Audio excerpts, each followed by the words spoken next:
ఆంధ్రప్రదేశ్లో వచ్చిన సార్వత్రిక ఎన్నికల ఫలితాలను చూసి షాక్ అయ్యాను.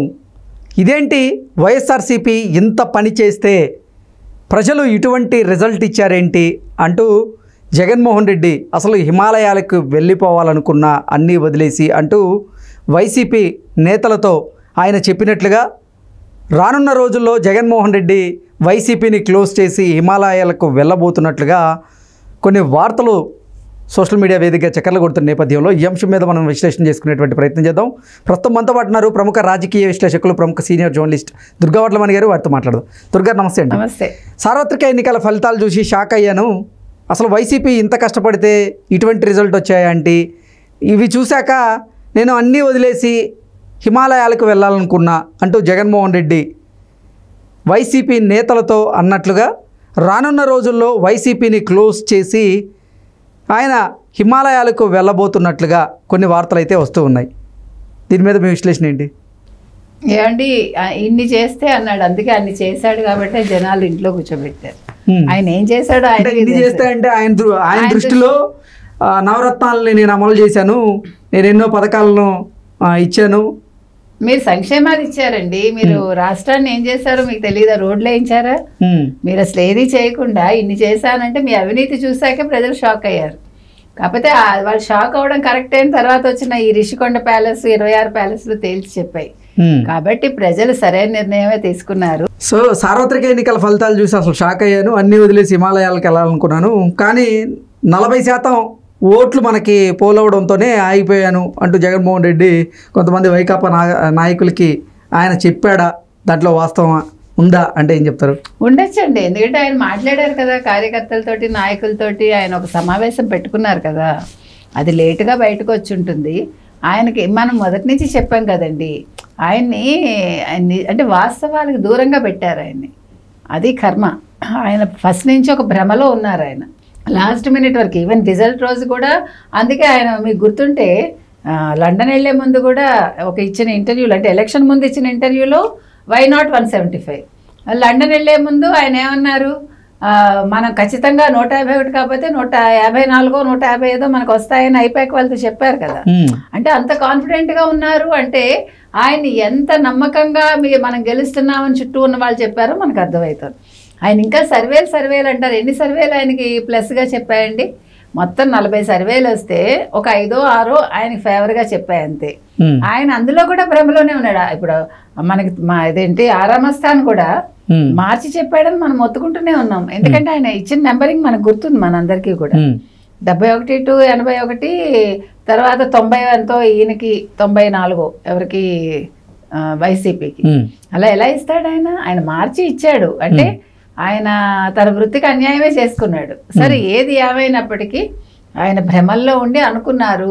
సో వాస్తవాలు తెలిసాక ఆయన తట్టుకోలేకపోయాడు. మనం అదే చెప్పాం, ఆయన తట్టుకోలేరు, అతను బయటికి రారు అని చెప్పాం. అలాగే 2-3 రోజులు బయటికి రాలేదు మనిషి.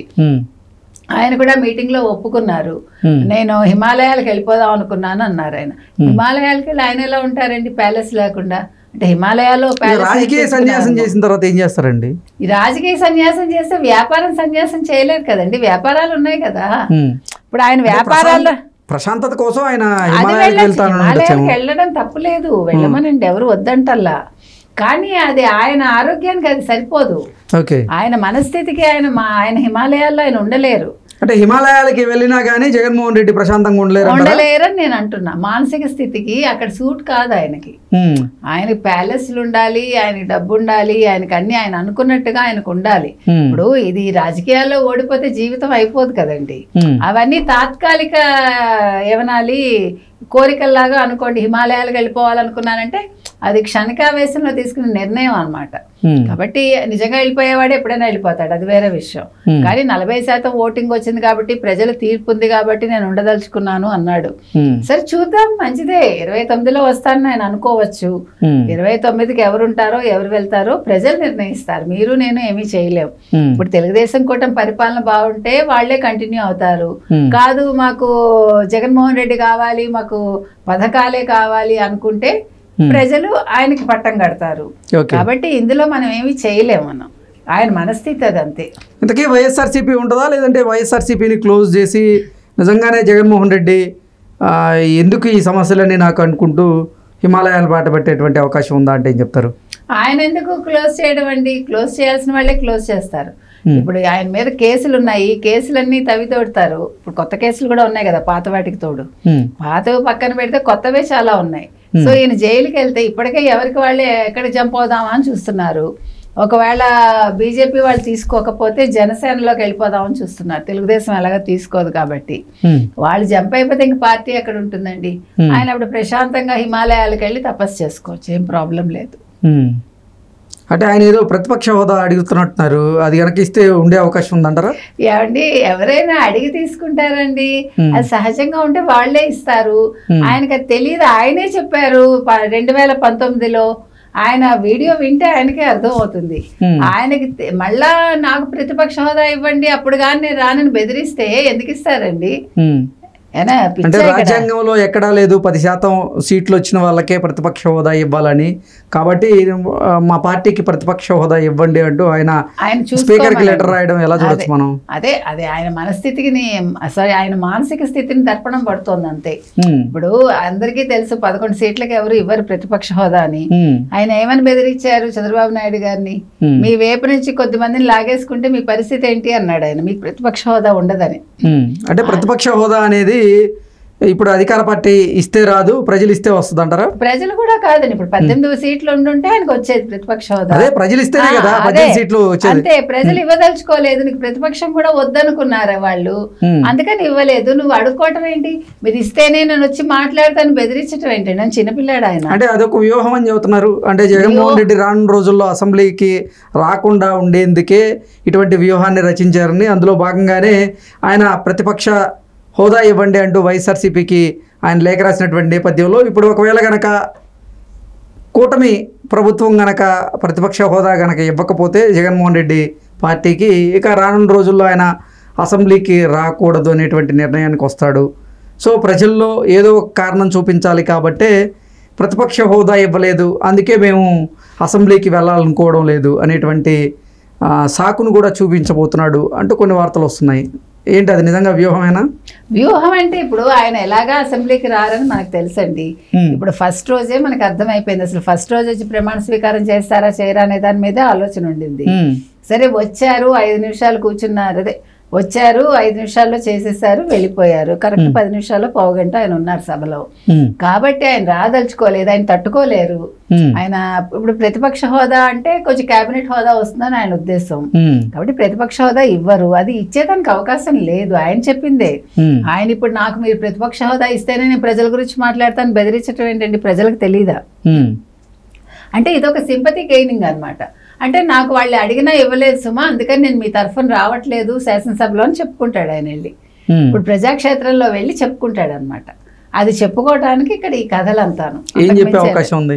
అదే నేను ఇలా అడిగాను ప్రతిపక్ష హోదా ఇమ్మని, నాకు ఇవ్వలేదు, అందుకని నేను ప్రజాక్షేత్రంలోకి వచ్చాను, నేను శాసనసభలో మీ గురించి మాట్లాడలేకపోతున్నాను కాబట్టి అని చెప్పుకోవచ్చు. ప్రతిపక్ష హోదా కనుక ఇవ్వకపోతే మాకు అంటే మా పార్టీకి ఉన్న బలం కేవలం 11 మాత్రమే కాబట్టి మాకు తక్కువ సమయం వచ్చే అవకాశం ఉంది, మేము ప్రజల సమస్యల మీద మాట్లాడలేము, కాబట్టి మేము అసెంబ్లీకి వెళ్ళినా ఉపయోగం ఉండదు అనేటువంటి ఉద్దేశంతోనే జగన్మోహన్ రెడ్డి ఇటువంటి వ్యూహాన్ని రచిస్తున్నట్టుగా తెలుస్తోంది.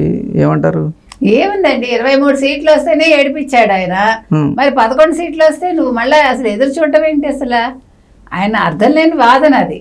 ఇప్పుడు ఎలాగా అసెంబ్లీకి రాకుండా ఉండడానికి తప్పించుకోవటానికి ఇవన్నీనండి నాటకాలు అంతే. ఇది వ్యూహాలు కాదు, పాడు కాదు. ఆయన వెళ్ళి ఇప్పుడు అక్కడ కూర్చున్నాడు కదా, ఎక్కడ యలహంక ప్యాలెస్లో. మరి ప్రజల్లోకి 6 నెలలు పడుతుందో 3 నెలలు పడుతుందో, ఈలోగా వీళ్ళందరికీ ఆయన ఉద్బోధ చేశారు కదా, ఓడిపోయిన వాళ్ళకి గెలిచిన వాళ్ళకి కూడా. మీరు వెళ్ళి తాడేపల్లి ప్యాలెస్ లో ఉండేటువంటి జగన్మోహన్ రెడ్డి అక్కడి నుంచి పులివెందుల నివాసానికి వెళ్ళారు, అక్కడి నుంచి కూడా ఉండలేక యలహంక ప్యాలెస్కి వెళ్ళారు, అక్కడ కూడా ఉండలేక ఇంకా హిమాలయాల బాట పట్టబోతున్నారంటూ చెప్తున్నారు. ఏంటి మేడం అసలు చివరికి జగన్మోహన్ రెడ్డి ఎక్కడ ఉండే అవకాశం ఉంది? మంచిదే, హిమాలయాలకు వెళ్తే కొంచెం మానసిక స్థితి సరవుతుంది, జ్ఞానం వస్తుంది ఎవరికైనా సరే, ఆయనకని కాదు. మనం ఒక సాధువులాగా మారామనుకోండి, ఒక సన్యాసిలాగా, ముందు మనసు తేలికైతుంది, తర్వాత శరీరం తేలికవుతుంది, తర్వాత బుద్ధి పనిచేయటం మొదలు పెడుతుంది. ఎవరికైనా అదే, జగన్మోహన్ రెడ్డి గారికా మీకా నాకా అని కాదు, మనం వెళ్ళినా మనం అలాగే తయారవుతాం. కాబట్టి మంచిదే. ఒకవేళ ఆయన యలహంక నుంచి కూడా అక్కడికి వెళ్ళిపోదాం అనుకుంటే ఆయనకి మంచిది, ప్రజలకి మంచిది, ప్రతిపక్షానికి ఇప్పుడు అధికార పక్షానికి కూడా చాలా మంచిది.